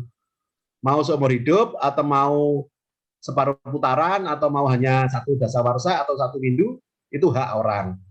Ya, maka tugas kita tadi yang saya katakan, marilah kita menjadi polisi untuk diri sendiri, tidak menjadi polisi untuk biku. Kenapa? Karena dengan menjadi polisi diri sendiri, kita membantu, menjaga, mengkondisikan sangha untuk tetap lestari. Begitu Bu Yunita. Ya, silakan pertanyaan lain. Atau anaknya mau open mic, nggak apa-apa. Sudah, terima kasih Romo. Paling nggak anak-anak didengar mereka juga punya pengalaman lain ya. Soalnya kalau belajar dari SD rasanya sampai SMA saya nggak pernah saya dengar ada pelajaran agama Buddha yang membahas hal ini ya.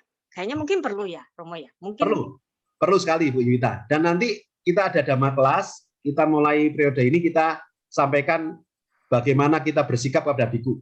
Itu saya sudah di ACC di Surabaya, ada dhamma kelas kita berikan di akhir sesi tatap muka. Bagaimana sih kita berinteraksi dengan biku dan sikap kita, termasuk bagaimana sih kita menyikapi kalau ada biku lepas jubah. Iya. Terima kasih Romo. Sama-sama Bu Yunita. Semangat ya. Tetap praktek dhamma ya dengan anak-anaknya. Oke, yang lain pertanyaan silakan. Silakan mau open mic kayak Bu Yunita atau mau tertulis kayak Bu Rita, silakan. Baik, saya sambil tunggu pertanyaan. Tadi saya sempat menyinggung ada dhamma kelas. Tolong di next. Nah ini, Bapak Ibu. Jadi saya sampaikan Bapak Ibu, saudara-saudari Dhamma, kawan Dhamma. Jadi kita membuka dhamma kelas. Memang yang menyelenggarakan adalah Wihara Dhamma Jaya Surabaya, tapi terbuka. Tidak hanya seluruh Indonesia, tapi seluruh dunia. Boleh. Oh Romo, saya hanya ikut dhamma kelasnya, tapi tidak ikut wisudinya. Boleh. Tapi syaratnya 1, daftar dulu ya. Atau mungkin di Samagewirya, oh Romo, kita bikin sendiri di Samagewirya, monggo. Saya siap mengajarkan. Nah ini, ada sesi pertama, riwayat hidup Buddha Gotama, 2 hukum kesenyataan dan dilakana, 3 hukum kama dan punabawa, 4 patisampada dan dikasih dalam kehidupan, 5 ketuhanan yang Maha Esa, 6 tradisi dan ritual Buddhis, termasuk di dalamnya tadi. Bagaimana sikap kita, etika kita terhadap kehidupan kebikuan, dan bagaimana kita menyikapi kalau ada biku lepas juga. Itu akan saya sampaikan lebih detail, karena waktunya lebih panjang. Bonusnya ada kelas materi meditasi pengantar. Bagi Bapak Ibu atau kawan-kawan Dhamma, umat atau simpatisan dari Samagewirya yang berminat, bisa menghubungi Bu Rita. Nanti kita beri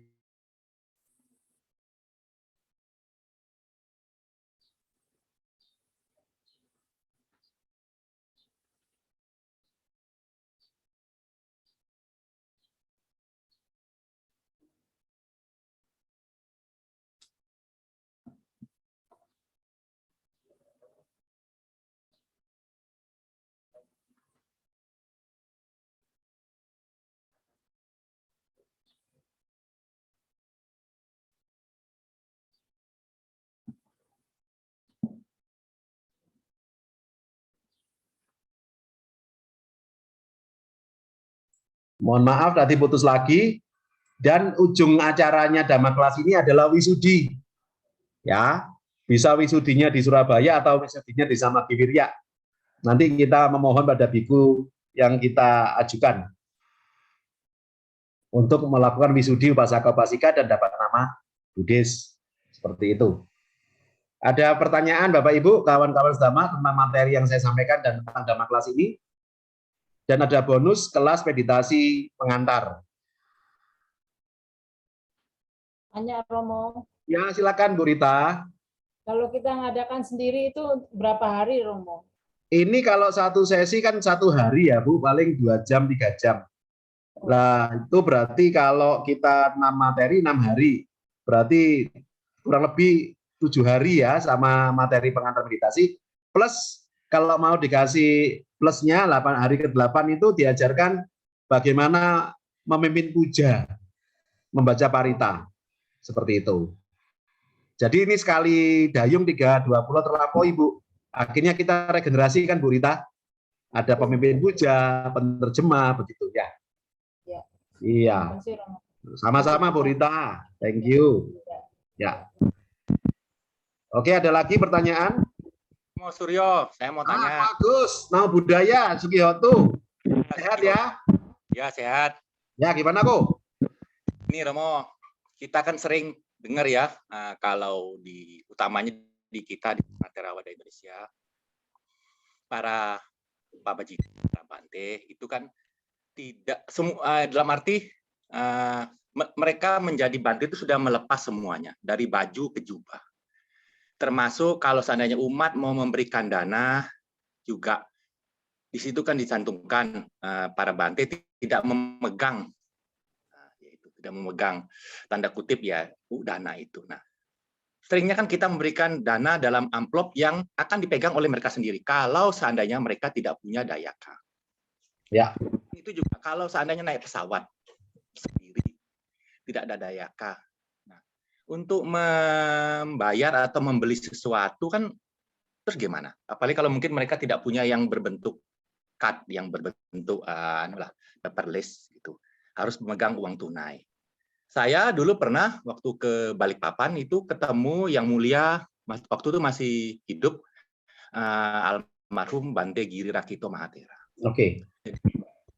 Apa ya mungkin dibekali umat ya dalam bentuk ya makanan buah-buah. Jadi dia waktu di ruang tunggu itu ya sudah makan sendiri begitu karena memang hampir-hampir jam 11 kurang lah waktu itu di bandara di Balikpapan. Nah, saya datang saya hampiri ngomong-ngomong ya mungkin dia antara kenal enggak kenal begitu. Nah itu kan kalau seandainya dibontoti dalam tanda kutip ya. Dia bisa. Tapi kalau seandainya yang dia harus beli kan berarti dia megang gitu loh. Yang maksud saya itu kita memberi catupataya atau dana paramita lah atau dana apalah namanya yang amisana begitu. Itu kira-kira gimana ya kita mensiasati karena yang sering terjadi ya pasti begitu. Selalu saya lihat juga kayak di wihara kita sendiri juga kalau ngasih kan memang ya di amplop itu walaupun enggak pegang langsung tapi kan ya itu dana di dalam amplop itu gitu loh. Nah, kira-kira gimana? Oke, bagus. Good question. Saya jawab ya. Ini berdasarkan winaya, sila, dan pengalaman saya 43 tahun melayani para biku. Jadi dulu itu malah lebih parah, Bu. Kalau ke bandara harus bayar airport tax ya. Nah, itu pengalaman saya terutama dengan Bante Cita Buto. Maka kita masukkan amplop, Bu. Jadi amplop ini sudah kita kasih RP-nya berapa, lalu dimasukkan ke jamnya beliau, maka di bandara beliau itu tinggal buka dan amplopnya diberikan. Artinya kan tidak memegang fisik uangnya, tapi amplopnya. Ya.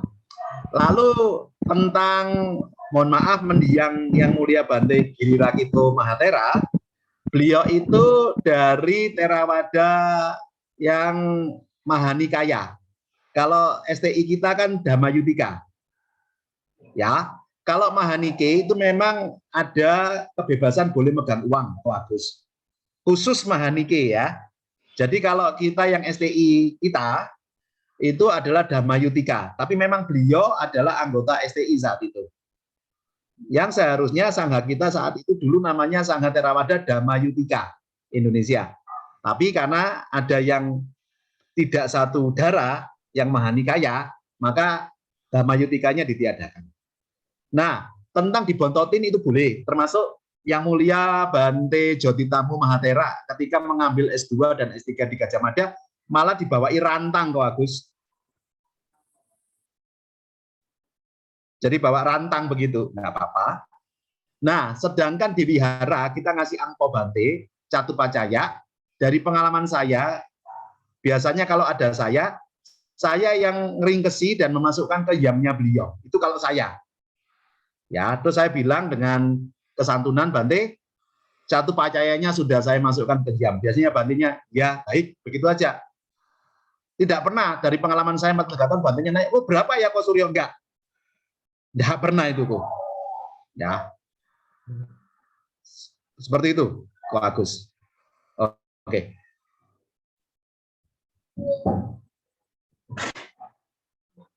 Selamat pagi, Ko Suryo. Ya. Saya mau tanya tentang ya, silakan.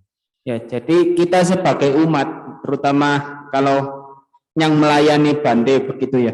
Kalau misalnya bertemu dengan Bante yang permintaannya agak macam-macam, termasuk seperti apa itu ya, permintaan macam-macam. Apakah boleh ditolak atau tetap kita harus melayani? Seperti apa ya, Romo, Indra, macam-macam itu? Ya, maksudnya minta sesuatu seperti makanan lah atau apa gitu. Begini, kita dalam koridor melayani sangha. Artinya ada batasan-batasan yang kita harus tahu. Ya, artinya semua permintaan seorang biku tidak harus kita kabulkan. Kita boleh menolak. Jelas ya? Halo? Cara menolaknya secara baik-baik itu baik-baik aja, sopan. Ya. Oke. Secara sopan aja, sampaikan aja, kita tidak usah marah-marah. Ya, yang patut, yang sopan, dan mohon maaf Bante kami belum bisa memenuhi. Selesai itu, seperti itu. Ya. Oke, ada lagi pertanyaan? Lagi kok. Ya.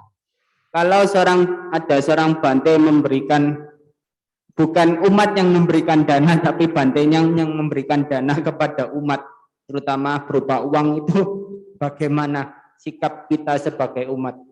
Oke. Jadi kita kembalikan ke zaman Sang Buddha dalam Vinaya. Bante Sariputta itu pernah memberikan hasil pindapatannya kepada mamanya. Jadi biku itu berbuat baik kan. Beliau menerima catupacaya dan membantu umat yang membutuhkan. Itu tidak jadi masalah. Cuman yang jadi masalah itu kalau terjadi favoritisme ya. Kok ini yang diberi lawan jenis terus ya? Kok ya itu terus? Nah, itu pasti menjadi pertanyaan umat. Maka sebaiknya kalau biku mau berdana pada umat itu sebaiknya melalui dayakannya saja. Karena juga banyak umat kita yang miskin yang perlu ditopang, disantuni. Termasuk umat-umat yang di desa. Wihara di desa itu biasanya sangat bergantung pada bikunya untuk bayar listrik, bayar air, bohlam putus, seperti itu. Ya. Begitu ya Romo Indra? Oke. Boleh itu. Boleh, tapi dalam standar etika ya, karena Bante Sariputta pun pernah berbagi hasil pindapatannya kepada mama kandungnya. Berdana juga kan artinya. Ya, lanjut. Pertanyaan lain? Silakan. Dari ini yang di chatroom ya, dari Suryo, selamat pagi. Oh ya, pagi. Dari siapa ini? Dari Pak Karso. Karso ya. Saya. Ya, gimana Pak Karso? Ya, saya mau tanya, kan kita kan biasanya nawarkan Bante. Ini umpama, jadi umpama ini jadi andai kata. Jadi kan kita nawari Bante, nanti kalau perlu sesuatu bisa ngomong ke saya. Ya. Kan kita udah nawari. Nah, seperti tadi yang mungkin kita tanya, terus sorenya dia ya, saya mau kopi gitu. Itu kan enggak masalah toh. Nggak apa-apa, itu kita umat beradi tanah. Jadi Bante, kalau Bante ada kebutuhan apa, silakan sampaikan pada saya. Itu boleh, boleh sekali Pak Karso. Jadi yang beradi tanah atau biku itu meminta pada dayakannya atau menawarkan diri. Iya, boleh itu adi tanah. Nggak apa-apa. Ya, baik. Ya, Gitu. Ya, Dan makasih. kopinya juga kopi yang tidak mengenyangkan ya Pak Karso. Kita harus mengetahui Oh bahwa ya, salah baik.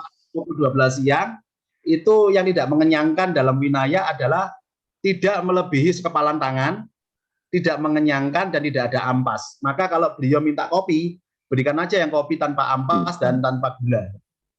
Ya, Ya, instan termasuk itu. Ya, instan makasih. atau termasuk teh. Ya, sama-sama Pak Karso. Jadi boleh, karena kita sudah bertekad, kita buka omongan. Ya. Ya. Ini dari Eli Melisa Romo, kalau Bante sudah melanggar parajika, apakah 2 atau 3 lagi menjadi Bante lagi? Tidak bisa, Bu. Sudah terkalahkan seumur hidup. Maka di kehidupan berikutnya, ya ini sejak zaman Sang Buddha, tidak bisa ditahbiskan karena sudah parajika. Pelanggaran berat itu. Udah vonis mati beratnya. Ya, mati kebikuannya. Baik, sambil saya tunggu pertanyaan, saya lanjut. Next. Nah, ini Bapak Ibu, kawan-kawan sedama, saya juga tempo hari sempat diskusi sama Bu Rita dan Maya bahwa kita mau mengajarkan meditasi untuk sembuh paripurna tanpa obat, tanpa alat, tanpa ramuan, terbebas dari diabetes, hipertensi, hiperkolesterol, dan asam urat. Cukup belajar 1 kali seumur hidup. Ya, jadi saya ini mengambil dari kehidupan kebikuan menjadi kehidupan kita, bagaimana bisa sehat, paripurna, dan panjang usia, tidak kena penyakit-penyakit degeneratif. Karena apa? Karena salah satunya para biku kita itu kan melakukan puasa berkala ya, intermittent fasting.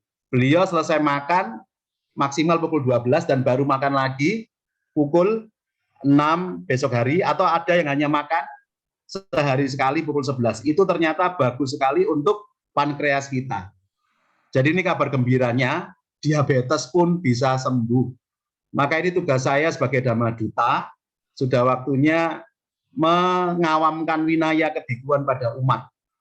Kalau tadi kita membicarakan winayanya, sekarang kita membicarakan manfaatnya dalam kehidupan kita. Salah satunya bisa membebaskan kita dari sakit fisik, diabetes, hipertensi, hiperkolesterol, dan asam urat.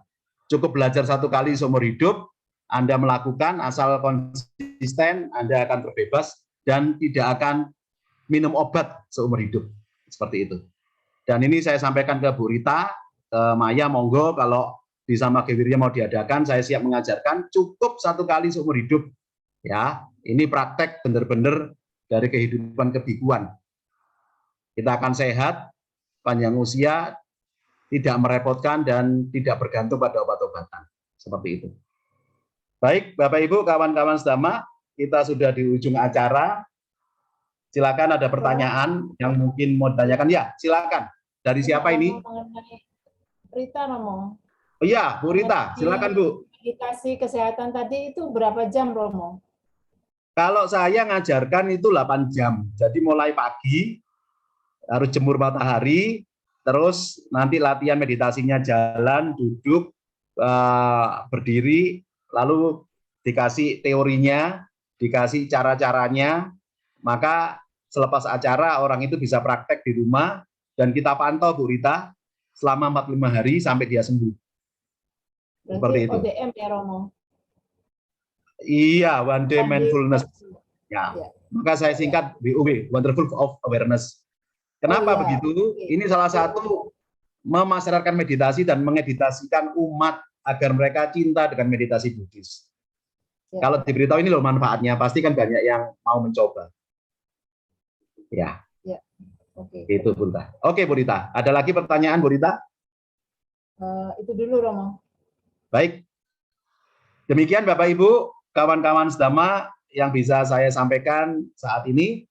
Saya mohon maaf bila ada sesuatu yang tidak pas atau belum bisa menjawab apa yang menjadi pertanyaan Bapak Ibu. Dan akhir kata saya ucapkan semoga kita semua makin maju dalam Dhamma, semakin bermanfaat, semakin giat praktek Dhamma. Dan kita akhiri, mari kita beraditana, kita bersikap anjali, memejamkan kedua belah mata kita, dan ucapkan dalam hati dengan sungguh-sungguh, cukup dalam hati masing-masing. Mari kita beraditana. Sesuai dengan benih yang ditabur, begitu pula buah yang akan dipetiknya. Pembuat kebajikan akan memperoleh kebahagiaan. Semoga dengan kekuatan kebaikan yang kita lakukan hingga saat ini akan membuahkan kebahagiaan dalam bentuk panjang usia, kesehatan, kesejahteraan, keberhasilan dalam penghidupan, dan kelancaran dalam bekerja menjadi milik kita semua. Semoga pula jasa-jasa kebajikan ini melimpah kepada sanak keluarga dan leluhur yang telah meninggal. Semoga mereka berbahagia. Semoga semua makhluk, baik yang tampak maupun tak tampak, hidup berbahagia. Sabe sata bahawantu sukitata. Sadu, sadu, sadu. Selamat siang, Namo Buddhaya, Sukihotu. Terima kasih atas kesempatan yang diberikan. Anumodana, ya. Salam jumpa, sampai berjumpa kembali. Baik, saya kembalikan ke panitia dan saya sekaligus izin live ya untuk acara berikutnya, Bapak Ibu. Thank you. Sukihotu. Terima kasih, Romo. Sama-sama, Sukihotu. Namo Buddhaya. Namo Buddhaya. Namo Buddhaya. Baik, terima kasih kami ucapkan kepada Upacarika Surya Haryono yang telah berkenan hadir bersama kami. Semoga apa yang disampaikan dapat membuat kami semakin bersemangat dalam menjalankan Dhamma. Sadu, sadu, sadu. Saya persilahkan kepada Upacarika Surya Haryono untuk meninggalkan Zoom dan saya ucapkan selamat beraktivitas. Selanjutnya akan saya sampaikan beberapa pengumuman. Yang pertama, minggu depan pada tanggal 10 April 2021, Puja Bakti akan diisi oleh Yang Mulia Titanyano Mahatera. Para umat bisa menambah dana kebajikan sebelumnya saya sampaikan pengumuman lagi. Yang kedua yaitu pada tanggal 10 April akan diadakan upacara patidana secara online. Kepada Bapak atau Bapak Ibu yang telah melakukan dana dapat mengkonfirmasi kepada nomor yang tertera di layar. Upacara patidana akan diisi oleh Yang Mulia Titanyano Mahatera dan 2 samanera dengan topik menjadi insan yang lebih baik. Untuk keterangan lebih lanjut dapat dilihat di tayangan yang sedang berlangsung. Informasi ketiga, para umat bisa menambah dana kebajikan melalui dana paramita yang bisa dimasukkan melalui kotak dana yang telah disediakan atau melakukan transfer ke rekening BCA atas nama Yayasan Samagi Wirya. Keterangan lebih lanjut dapat dilihat di tayangan yang sedang berlangsung. Selanjutnya, pembacaan Parita Patidana dipimpin oleh pemimpin Puja Bakti. Mari setelah berbuat kebajikan pada kesempatan ini, kita melimpahkan jasa kepada sanak leluhur. Kita baca Parita Patidana, buka halaman 122.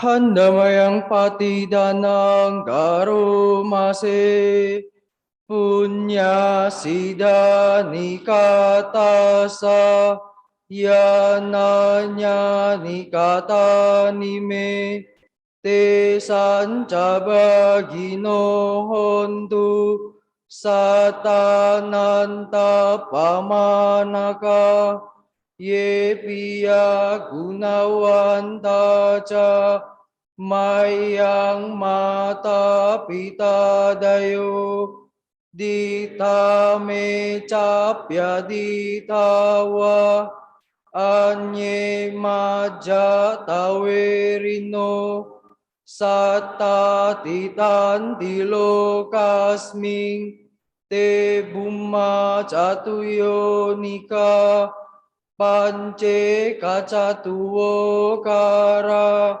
samsaranta bawa bawe nyatang ye patidaname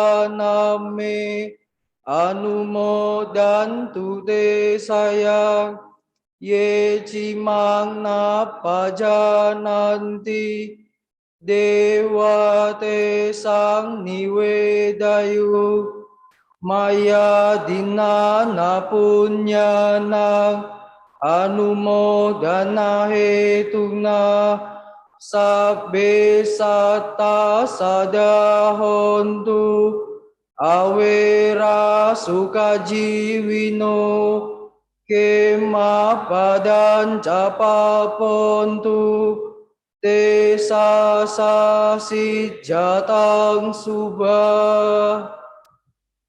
Semoga jasa-jasa yang kulakukan kini atau di waktu yang lain melimpah kepada semua makhluk, tiada batas, tiada hingga, yakni kepada mereka yang kukasihi, yang berjasa seperti ayah dan ibuku, kepada mereka yang kukenal ataupun yang tidak, dan kepada mereka yang bersikap netral atau bermusuhan, makhluk-makhluk yang berada di alam semesta, di ketiga alam, keempat jenis kelahiran, terdiri dari 5, 1 ataupun 4 gugusan pembentuk yang mengembara di alam besar dan alam kecil.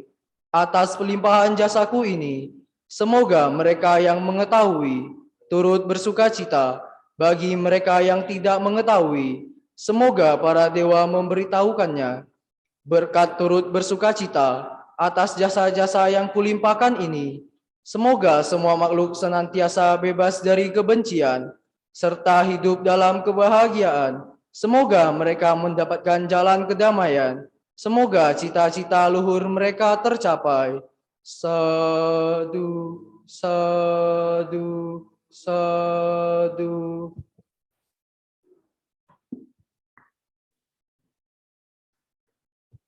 Untuk menutup puja bakti pada pagi hari ini, marilah kita melakukan nama Karapata yang akan dipimpin oleh pemimpin puja bakti.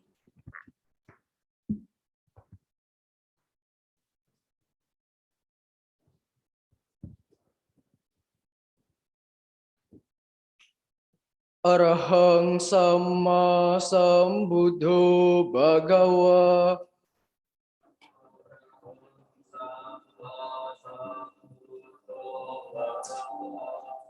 Buddhang bhagawantang abhiwademi.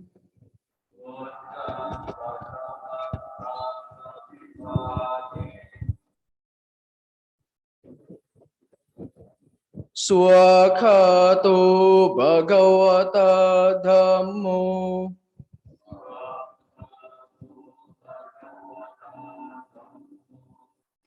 Dhammang namasami.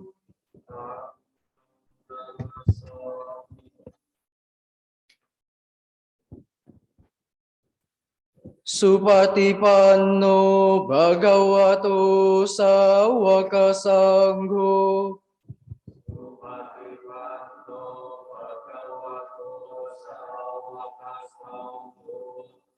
Sanghang namami.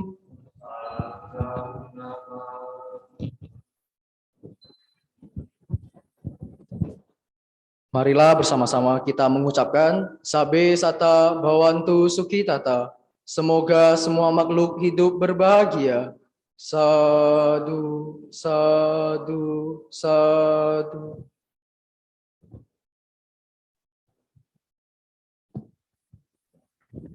Demikianlah puja bakti pada hari ini telah usai.